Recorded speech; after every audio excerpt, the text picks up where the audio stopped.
You are listening to the Vibrant Life Podcast, episode 16. The Vibrant Life.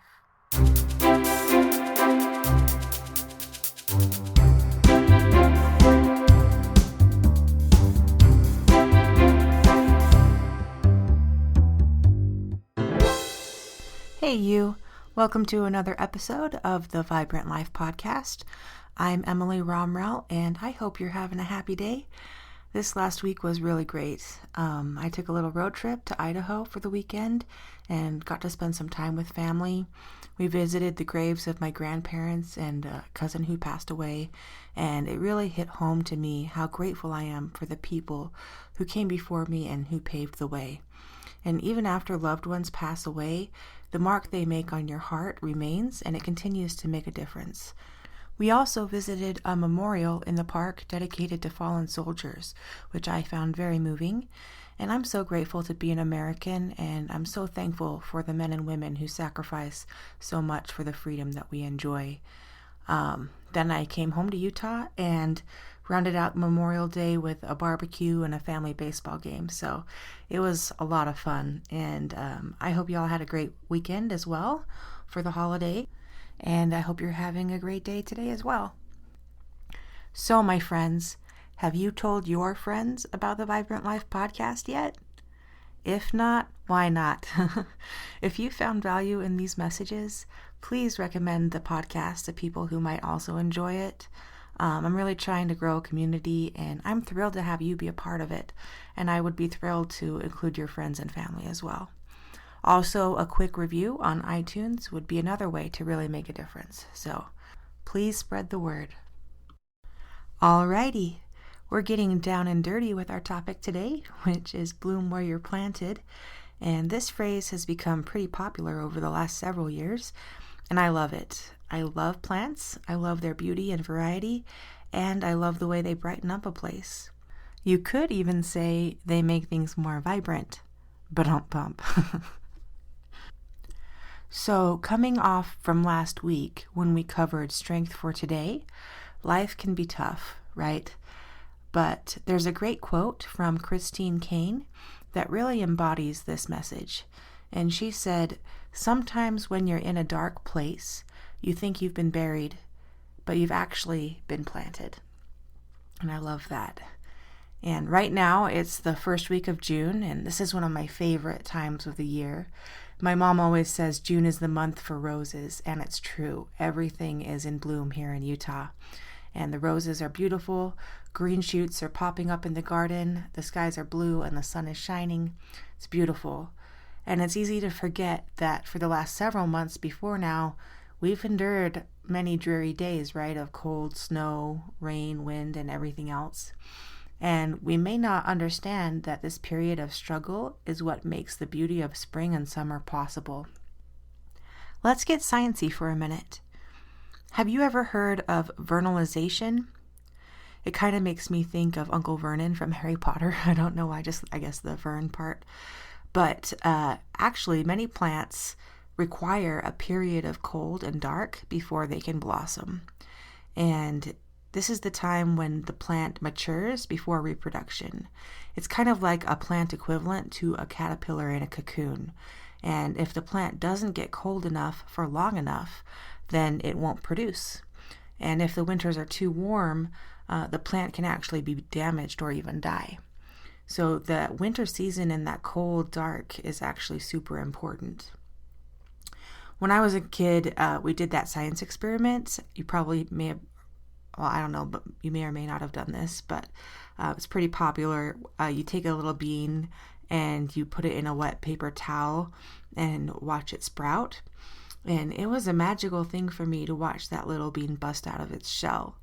You got to see what happens under the ground before the plant actually peaks up and starts to really grow. Actually, just a few days ago, I decided I wanted to try and grow an avocado plant from an avocado pit. And so I found a thing online where you do it a similar way, like with a wet cloth, and instead of doing like the toothpicks over the water situation. And so Rather than a bean, though, it takes several weeks for the avocado to germinate. So I guess I graduated to the adult version of that experiment. But there are so many parallels between what happens in the physical world and what happens emotionally and spiritually, right? The truth is that we all go through similar periods of struggle in order to grow and mature. And without these difficult times, we won't be able to fulfill our potential. We have to experience the cold and dark to bloom where we're planted. But there's more to it than just accepting life is hard. There's survival mode, which, side note, I have been known to spend too much time in. And then there's what we could call survival mode, aka living a vibrant life. And I think you have to take it in steps, right? It's not realistic to move from a place of real darkness straight into June roses and blue skies. Just like the long winter thaws gradually into spring, it's important to take one step at a time. One of my absolute favorite teachings in my church is that every living thing is meant to fulfill the measure of its creation. And I think plants are amazing examples of this.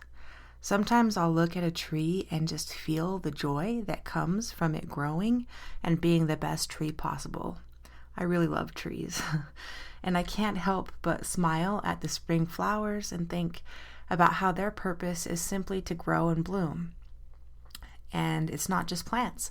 The other day I was at the park feeding ducks with my brother, and I had similar feelings. We saw cute baby ducks, and I thought about how their purpose is to grow into the best ducks they can be. And I think about our little dog, Artemis. He looks just like Toto from The Wizard of Oz, and his happy little dog personality. If you're a dog owner, you know, they are the most joyful creatures on the planet. And why do you think they're so happy? It's because dogs exist in the moment, just loving on you and getting excited about the simple things in life. They bloom where they're planted. You know, my friends, it's not any different with us. We're meant to experience the same joy, but just on a much higher level. We are all children of God, and we have limitless potential. The joy in life comes from living true to our higher natures, and by striving to be our best. Obviously, we are imperfect human beings, and we all make mistakes. And sometimes we have to go through winters and periods of darkness to grow and mature before we can really bloom. But the year is not made only of winters. It's full of June roses as well. It's a cycle of growth, and hopefully, as the years go by, we can spiral upwards and grow into those higher natures. So let's talk about higher nature for a minute. In today's world, everyone tries to stand out from the crowd, and a lot of importance is put on things like your looks, money, power, or intelligence. If you are exceptional at something, you might even be called a genius. And I think most of us have wished we were a genius at something at some point in our lives. I know I have. But would it surprise you to learn that it's true and you are a genius? The origin of the word genius actually comes from Roman times, and they believed that pretty much everything had its own divine spirit or genius. So, and actually for females, the term was Juno. So males had geniuses and females had Junos, but same difference, right? But each individual person, place, or thing had a genius, or what you might think of as like a soul. And the Romans borrowed this idea from the Greeks, who actually called them demons, but they spelled it Daemons. And basically the idea is that every person is born with an attending demon or genius. And according to Plato, the demon is sort of a guardian angel that guides you through life, helping you achieve great things. It reminds me a lot of Peter Pan and the story of where fairies come from. So it explains in Peter Pan that when the first baby laughed for the first time, the laugh broke into 1,000 pieces, and they all went skipping about, and that was the beginning of fairies. And now when every new baby is born, its first laugh becomes a fairy. Geniuses follow a similar line. Every baby gets a genius to lead them to fulfill their potential. I want you to think for a minute about what you're passionate about, right? What is it that you love to do? If you had no worries about money or time, what would you be doing right now? That's a really good clue to where your area of genius may lie. Maybe you're a genius with numbers, and maybe you're a genius with people and making others around you feel loved. Maybe you're a genius with music, or maybe you're an athletic genius and you can move your body in wonderful ways. The point is, we're all geniuses, and there are a million varieties of flowers and plants out there, and the differences are what make us all truly beautiful. There's a quote that's often attributed to Albert Einstein that he probably never said. Side note, Einstein is one of the most misquoted figures in history.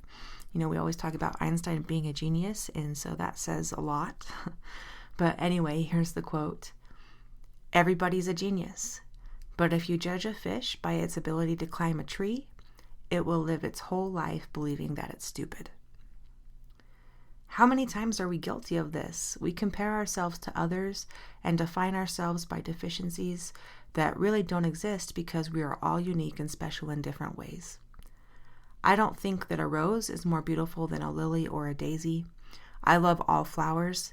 I revel in the fact that there are so many marvelous varieties to enjoy out there. And it takes guts to follow your passion and live up to that higher nature inside you. But in my opinion, that's what blooming where you're planted really means.